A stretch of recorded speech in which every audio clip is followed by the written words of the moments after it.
Bismillahirrahmanirrahim. Assalamualaikum warahmatullahi wabarakatuh.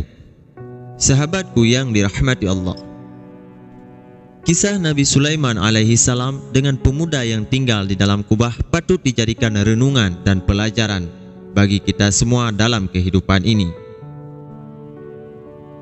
Dalam kitab Tanbihul Ghafilin, peringatan bagi orang yang lalai, karya Abu Lais As-Samarkandi, diceritakan kisah seorang pemuda yang membuat kagum Nabi Sulaiman alaihi salam. Selain seorang nabi, Nabi Sulaiman alaihi salam juga seorang raja yang terkenal. Atas izin Allah Subhanahu wa taala, beliau berhasil menundukkan Ratu Balqis.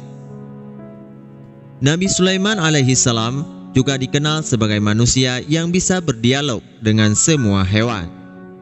Dikisahkan Nabi Sulaiman alaihi salam sedang berkelana antara langit dan bumi hingga tiba di satu samudra yang bergelombang besar. Untuk mencegah gelombang, ia cukup memerintahkan angin agar tenang, dan tenang pula lah lautan itu. Kemudian Nabi Sulaiman alaihi salam memerintahkan jin Ifrit menyelam ke samudra itu sampai ke dasarnya. Di sana jin Ifrit melihat sebuah kubah dari permata putih tanpa lubang. Kubah itu diangkatnya ke atas samudra dan diperlihatkannya kepada Nabi Sulaiman alaihi salam. Melihat kubah tanpa lubang penuh permata dari dasar laut itu, Nabi Sulaiman alaihi salam terkejut. "Kubah apakah gerangan ini?" kata Nabi Sulaiman. Dengan meminta pertolongan Allah Subhanahu wa taala, Nabi Sulaiman alaihi salam membuka tutup kubah. Betapa kagetnya beliau melihat seorang pemuda yang tinggal di dalamnya. "Siapakah engkau? Kelompok jin atau manusia?" tanya Nabi Sulaiman alaihi salam keheranan. "Aku adalah manusia," jawab pemuda itu dengan lembut. "Bagaimana engkau memperoleh karamah semacam ini?" tanya Nabi Sulaiman alaihi salam. Kemudian pemuda itu menceritakan kisahnya hingga tinggal di dalam kubah yang berada di dasar lautan. Diceritakannya, ibunya dulu sudah tua dan tidak berdaya, sehingga dialah yang memapah dan menggendongnya kemana saja pergi. Si anak selalu berbakti kepada orang tuanya, dan ibunya selalu mendoakan anaknya. Salah satu doa ibunya selalu mendoakan anaknya diberi rezeki dan perasaan puas diri. Kemudian berdoa semoga anaknya ditempatkan di suatu tempat yang tidak di dunia dan tidak pula di langit. "Setelah ibuku wafat, aku berkeliling di pantai. Dalam perjalanan, aku melihat sebuah kubah terbuat dari permata. Aku mendekatinya dan terbukalah pintu kubah itu, sehingga aku masuk ke dalamnya," tutur pemuda itu kepada Nabi Sulaiman alaihi salam.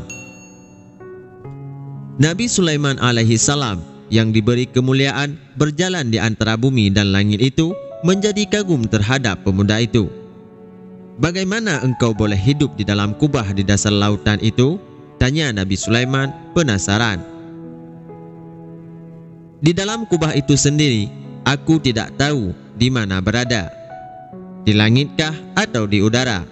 Tetapi Allah Subhanahu wa taala memberi rezeki padaku ketika aku tinggal di dalam kubah ini." "Bagaimana Allah memberi makan padamu?" tanya Nabi Sulaiman alaihi salam. "Jika aku merasa lapar, Allah Subhanahu wa taala menciptakan pohon di dalam kubah dan buahnya yang aku makan.